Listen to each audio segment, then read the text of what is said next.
ಸುತ ಪುರಾಣಗಳು ಮತ್ತೆ ಹೇಳುತ್ತಾರೆ. ಎಲೆ ಶೌನಕಾದಿ ಋಷಿಗಳೇನ ಕೇಳಿರಿ, ನಾನು ನಿಮಗೆ ಎರಡನೇ ಸಲ ಇನ್ನೂ ಒಂದು ಇತಿಹಾಸ ಹೇಳುವೆನು. ಇತಿಹಾಸ ಹೇಳುವನು ಕೇಳು. ಪೂರ್ವದಲ್ಲಿ ಅಂಗಧ್ವಜನೆಂಬ ರಾಜನು ಪ್ರಜಾಪಾಲನೆ ಮಾಡುವುದರಲ್ಲಿ ಅತ್ಯಾದುರವನ್ನು ಆಗಿದ್ದನು.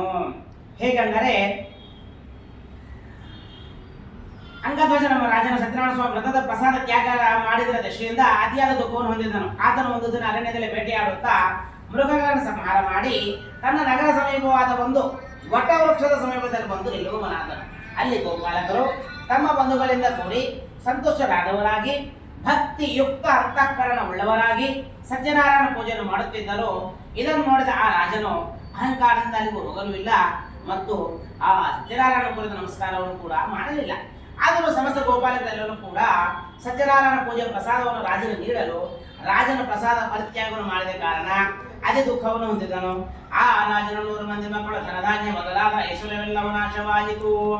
ಆಗ ರಾಜನು ಇದು ಸಕಲವು ಸತ್ಯನಾರಾಯಣ ದೇವರ ಪ್ರಸಾದ ತಿರಸ್ಕರಿಸಿದ್ದರಿಂದ ನಷ್ಟ ಆಗಿರಬಹುದೆಂದು ಯಾವ ಸ್ಥಳದಲ್ಲಿ ಸತ್ಯದೇವರ ಪೂಜೆ ಆಯಿತು ಆ ಸ್ಥಳಕ್ಕೆ ಪುನಃ ಹೋಗಿ ಗೋಪಾಲಕ ಸಹಿತನಾಗಿ ಭಕ್ತಿ ಮತ್ತು ಶ್ರದ್ಧಾಯುಕ್ತನಾಗಿ ಯಥಾವಿಧಿಯಿಂದ ಸತ್ಯನಾರಾಯಣ ದೇವರ ಪೂಜೆಯನ್ನು ಮಾಡಿದನು.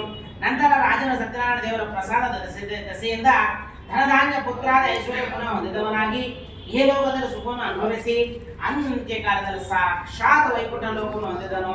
ಈ ಪ್ರಕಾರವಾಗಿ ಪರಮ ದುರ್ಲಭವಾದ ವ್ರತವನ್ನು ಯಾರು ಮಾಡುತ್ತಾರೋ ಅವರಿಗೆ ಸತ್ಯನಾರಾಯಣ ದೇವರ ಪ್ರಸಾದದಿಂದ ಧನಧಾನ್ಯ ಮುಂತಾದ ಪ್ರಾಪ್ತವಾಗುತ್ತದೆ ಮತ್ತು ಯಾವನು ಬಡವನಾಗಿರುತ್ತಾನೆಯೋ ಅವನಿಗೆ ಧನ ಪ್ರಾಪ್ತಿಯಾಗುತ್ತದೆ. ಅವನು ಎಲ್ಲ ಕಷ್ಟಗಳನ್ನು ಮುಕ್ತನಾಗುತ್ತಾನೆ. ಯಾವ ಮನುಷ್ಯನು ಭೀತ ಹೊಂದಿರುತ್ತಾನೆಯೋ ಅವನು ಭಯದಿಂದ ಮುಕ್ತನಾಗುತ್ತಾನೆ. ಅವರುಗಳು ಇಹಲೋಕದಲ್ಲಿ ಸಂಪೂರ್ಣ ಸುಖವನ್ನು ಅನುಭವಿಸಿ ಅಂತ್ಯಕಾಲದಲ್ಲಿ ಸಾಕ್ಷಾತ್ ವೈಕುಂಠವನ್ನು ಹೊಂದುತ್ತಾರೆ. ಇದು ಸತ್ಯವಾದದ್ದು. ಮತ್ತೆ ಸುತ ಮಹಾಮುನಿಗಳು ಹೇಳುತ್ತಾರೆ, ಎಲೆ ಶೌನಕಾದಿಗಳೇ, ಈ ಪ್ರಕಾರ ಸತ್ಯನಾರಾಯಣ ದೇವರ ವ್ರತವನ್ನು ನಾನು ನಿಮಗೆ ಕಥನೆ ಮಾಡಿಸುತ್ತೇನೆ. ಈ ವ್ರತವನ್ನು ಮಾಡಿದ್ದಾದರೆ ಮನುಷ್ಯರು ಸಂಪೂರ್ಣ ದುಃಖದಶೆಯಿಂದ ಸತ್ಯವಾಗಿ ಮುಕ್ತರಾಗುತ್ತಾರೆ.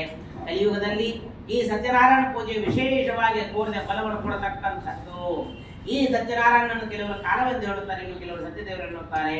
ಹೀಗೆ ನಾನಾ ಪ್ರಕಾರವಾದ ರೂಪ ಧಾರಣೆ ಮಾಡಿ ಸಕಲ ಶ್ರದ್ಧಾ ಭಕ್ತಿಯುತರಾದ ಭಕ್ತರುಗಳಿಗೆ ಈ ಸಿದ್ಧ ಫಲಗಳನ್ನು ಕೊಡತಕ್ಕವನು ಹೇಗೆ ಸನಾತನವಾದ ಭಗವಂತನು